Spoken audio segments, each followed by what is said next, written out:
Hare Krishna, Vishnu Guru Srila Prabhupada ki Jai. So we'll start reading from Srila Prabhupada's books. Book name is Vidya.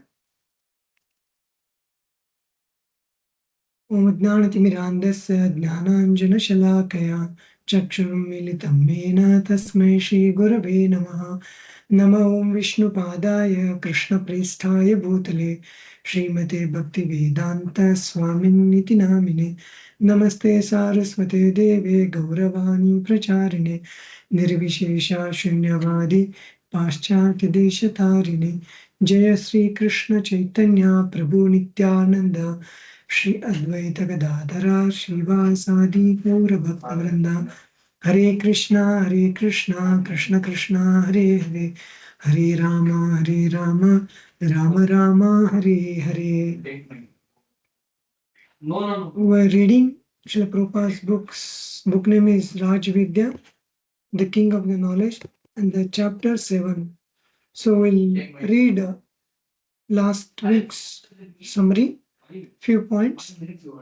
The first point is human beings suffer from three types of miseries. Every human being suffers from three types of miseries. Those are caused by body and mind. Second is by other living beings and by natural disturbances. These miseries exist because we have forgotten our true spiritual nature and have identified ourselves with the material body. Because of this, we are suffering these miseries. Real happiness comes when we return to our constitutional position as servants of the Supreme Lord. Bhagavad Gita teaches how to regain this original spiritual position through knowledge and surrender to God. The Supreme Lord Krishna descends to protect the righteous, destroy the wicked, and re-establish true Dharma, that is, divine order. Dharma does not mean a changeable religion label, Hindu to Christian to Muslim, etc.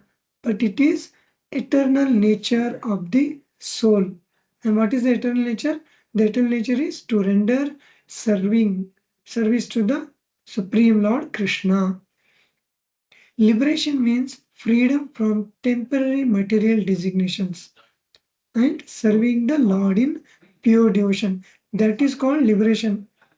Actual liberation means we have to give up these material designations and serve the Supreme Lord in pure devotion. The Lord is equal to all, but He gives special protection to His devoted servants and assures that His devotees never perishes. The highest sacrifice is the sacrifice of knowledge, realizing that we are spirit souls and ultimately surrendering fully to Krishna. Though hearing, chanting, and practicing devotion, one develops Krishna consciousness, becomes purified of ignorance, and attains spiritual perfection. So, this is what we read in the last week, that how to attain the spiritual perfection. So, we'll continue this week's reading. It is necessary to select a person to whom we can surrender ourselves. Of course, no one likes to surrender to anyone.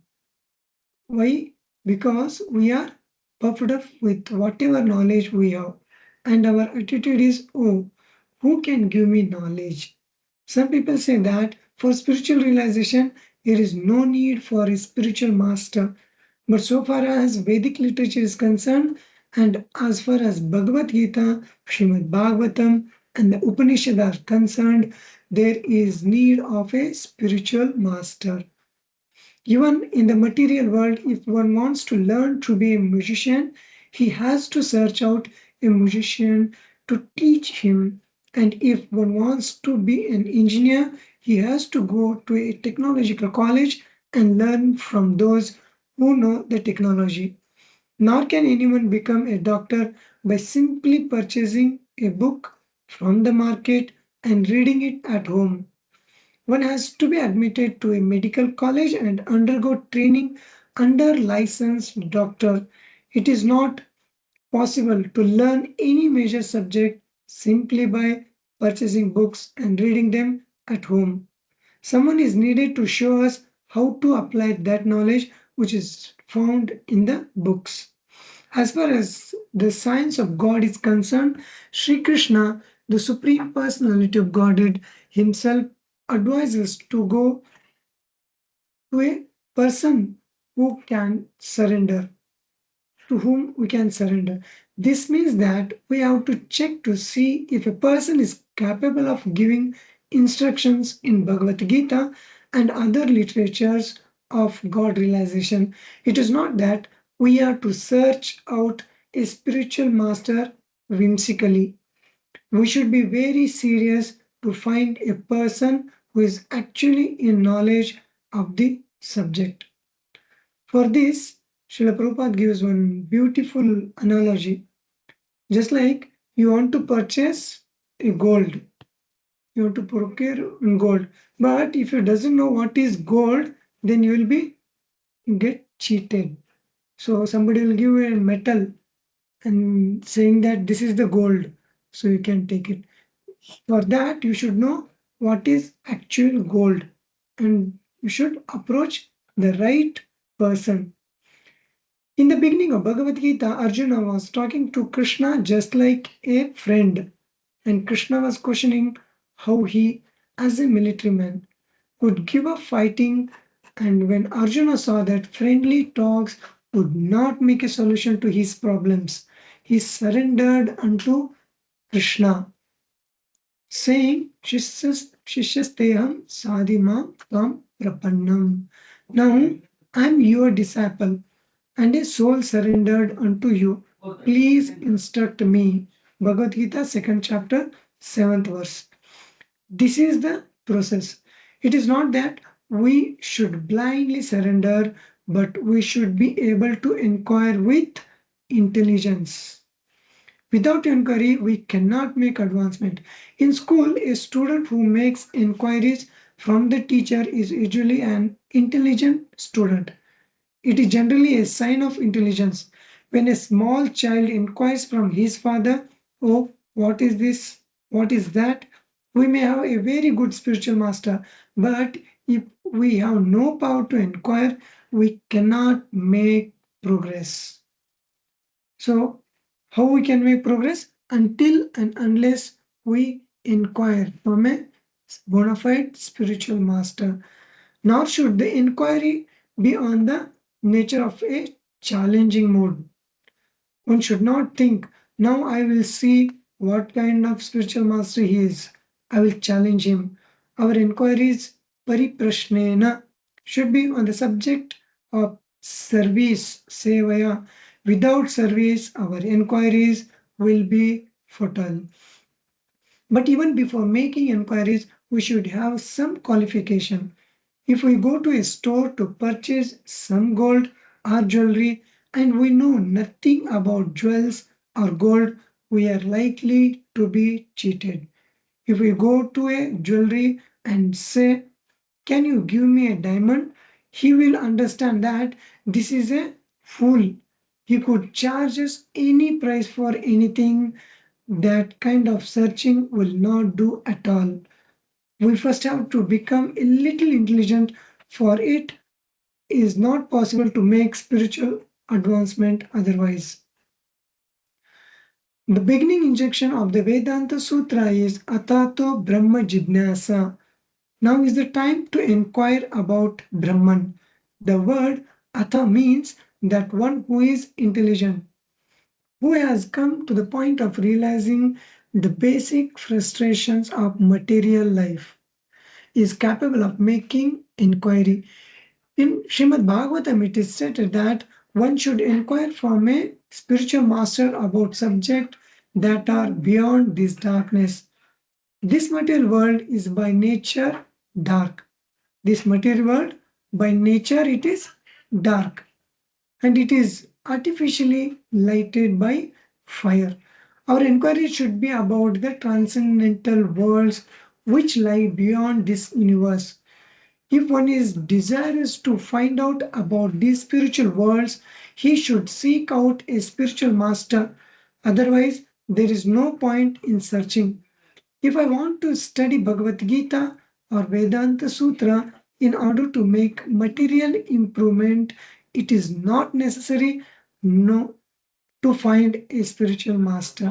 If I want to make some material improvements, then it's not necessary to find a spiritual master. Spiritual master is not for our material desires, to fulfill our material desires, to make material improvements.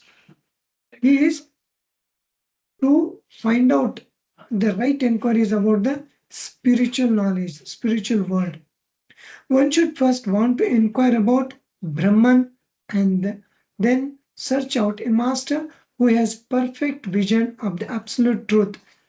Jnaninas Tattva Darshinaha. Krishna is the supreme Tattva, absolute truth. In the seventh chapter of Bhagavad Gita, Sri Krishna states, Manushyanam sahasreshu kaschid yatati siddhaye yatatam api siddhanam kaschid mam veti tattvataha. Out of many thousands of among men, one may endeavor for perfection, and of those who have achieved perfection, hardly one knows me in truth. Bhagavad Gita, 7th chapter, 3rd verse, Lord Krishna is saying, out of many thousands among men, hardly one endeavors for perfection. And one who has achieved perfection, in that among those thousands, only one knows Krishna in truth, tattvataha. Thus, out of many perfected spiritualists, one man may know what Krishna actually is. As this verse indicates, the subject matter of Krishna is not so easy, but is very difficult. Yet Bhagavad Gita also indicates that it is easy. How it is easy? Bhaktya mam abhijanati yavanyaschasmi tattvataha tato mam tattvato jnatva vishite tad anantaram. One can understand the Supreme Personality as He is only by devotional service. One can understand the Supreme Personality of Godhead only by devotional service. And when one is full in consciousness of the Supreme Lord, by such devotion, he can enter into the kingdom of God. If we accept the process of devotional service, we can understand Krishna very easily. Through it, we can understand the science of Krishna perfectly and become eligible for entering into the spiritual kingdom. If, as Bhagavad Gita says, after many births we have to eventually surrender to Krishna, why not surrender to Him immediately? Why wait for many births? If surrender is the end of perfection, why not accept perfection immediately? Of course, the answer is that people are generally doubtful. Krishna consciousness can be attained in 1 second, or it cannot be had even after thousands of births and deaths. If we choose, we can immediately become a great soul.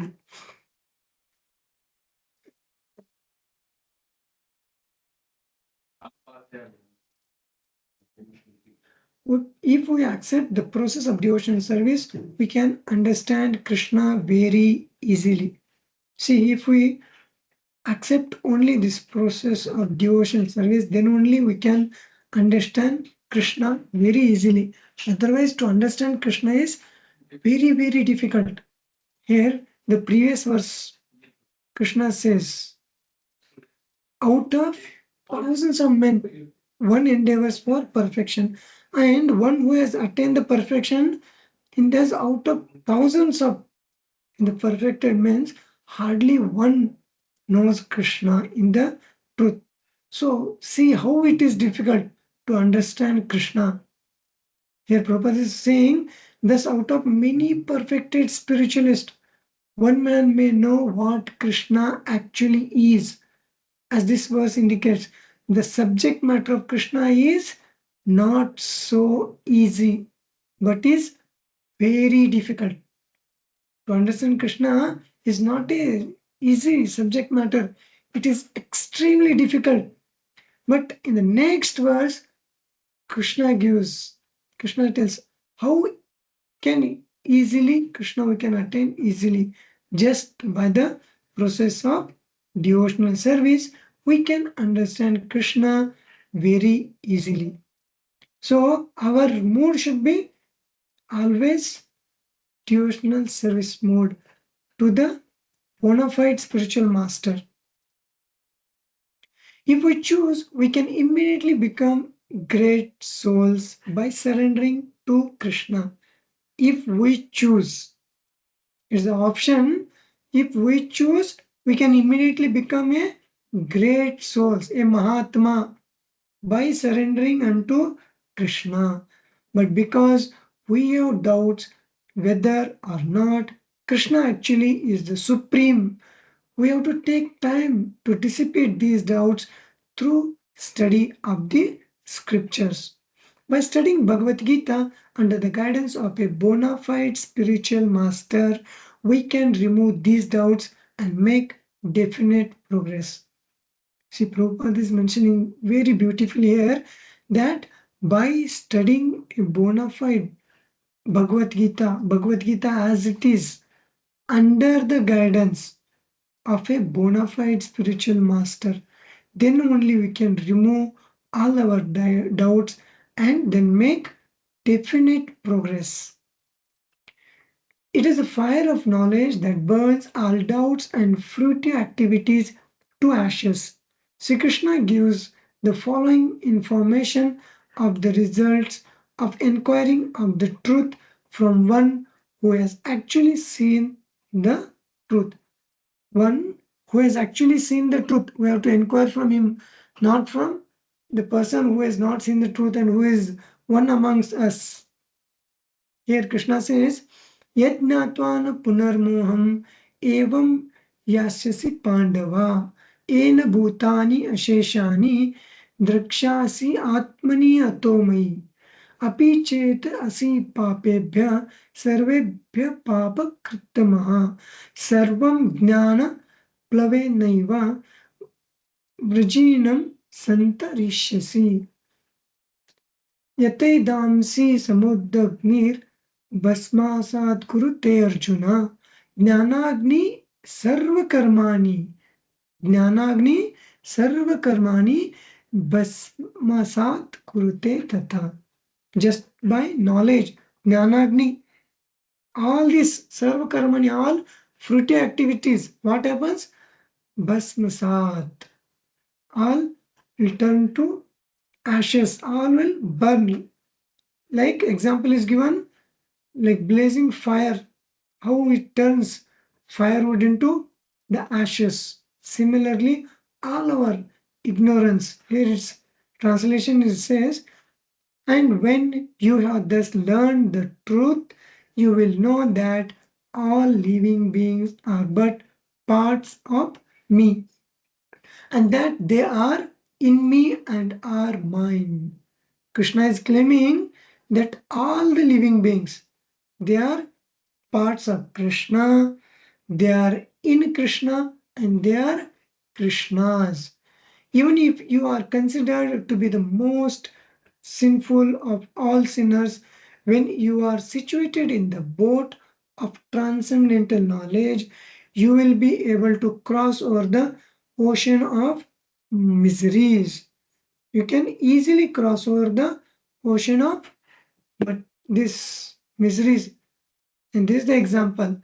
As a blazing fire burns firewood to ashes, O Arjuna, so does the fire of knowledge burn to ashes all the reactions to material activities. The fire of knowledge is ignited by the spiritual master, and when it is ablaze, all the reactions to our works are turned to ashes. What works? Here it is. mentioned all our fruitive activities and all our sinful reactions will turn to ashes. The reactions to our work or our karma are the cause of our bondage. What is the cause of our bondage? Cause of bondage is our work. Our it may be work may be either good or bad. That work binds us and our karma. These both two things are the cause for our bondage to this material world. There are good works and bad works. And in this verse, the word sarva karmani indicates both. For one who wants to be liberated from this material bondage, the reactions of both good works and bad works are detrimental. In this material world, we are attached to performing good works if we are situated in the modes of goodness. If we are in the modes of passion and ignorance, however, do bad work is in passion and ignorance. But for those who are going to be Krishna conscious, there is no need of good work or bad work. This good work and bad work is not applicable. Those who are going to be a Krishna conscious. By good work, we may get a good birth in an aristocratic and wealthy family. Here, the Prabhupada is mentioning the result of our good work. What we will achieve with the good work and what is the action for our bad work. So, for one who performs good work, he is bound to this material world. How he will take birth to a wealthy family or a aristocratic family. And by bad work, we may take birth even in the animal kingdom or in degraded human families. See, good work also binds a human being, and the bad works also binds. One may ask, how is possible that I'm not doing any bad work? I'm not doing any bad work, but I'm doing good to everyone. I'm not harming anyone, but still that work binds one to this material world because because of his good work he acquires pious credit, and out of pious credit he has to again take his birth in this material world. He may take birth in a most richest family, a wealthy family, a good doing family, but still he has to undergo four basic miseries, that is birth, again death, again old age, and again disease. So he is again bound to this fourth miserable condition of life.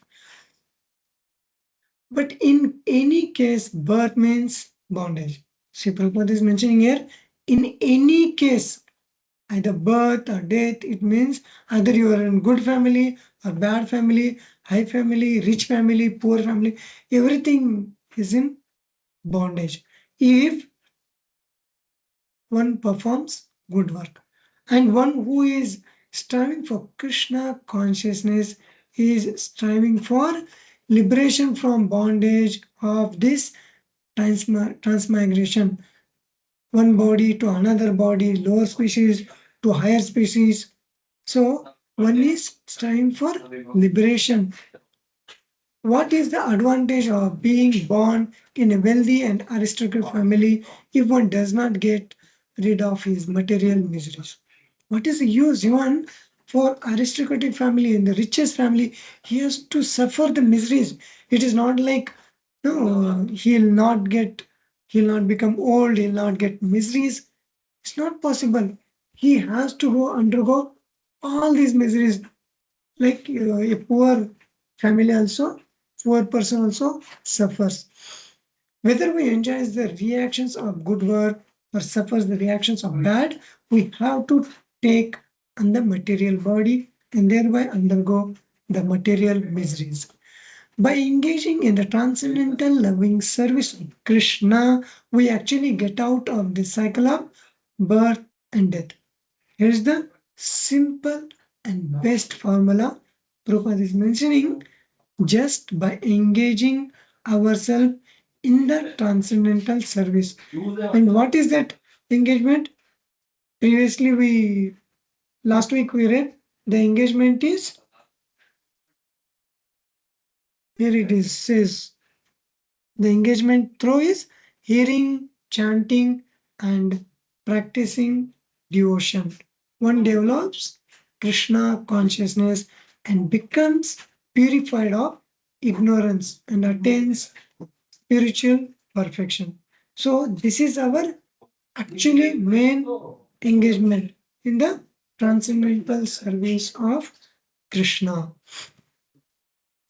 But because the fire of knowledge is not burning in our mind, fire of knowledge is not burning in our mind, we accept material existence as happiness. A dog or hog cannot understand what kind of miserable life he is passing. A dog, any animal you ask, you are suffering, you are in a miserable condition of life, but he cannot understand.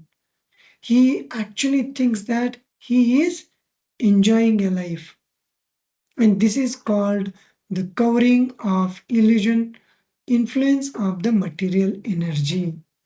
For this, Prabhupada gives one beautiful one example, one story. Once in the heavenly planet, King Indra was sitting on a throne, and when his spiritual master Brahaspati is the spiritual master of all the demigods. So, as soon as one sees a spiritual master, one should get up and offer his respectful obeisances unto him. So, King Indra, because of his proud, he did not got up from his throne. And by this, Brahaspati, the spiritual master of the demigods, he understood that King Indra has become puffed up and he curses him.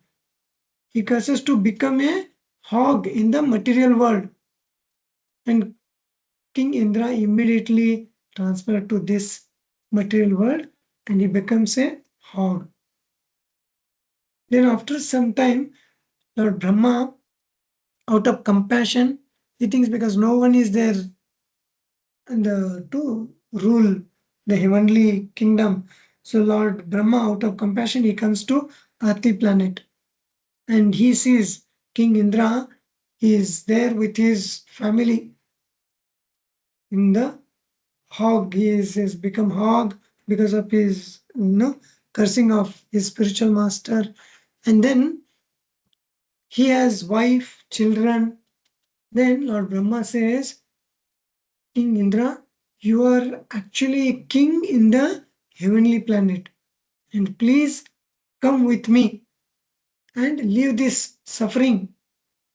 Like here, Prabhupada is mentioning, a dog or a hog cannot understand what kind of miserable life he is passing.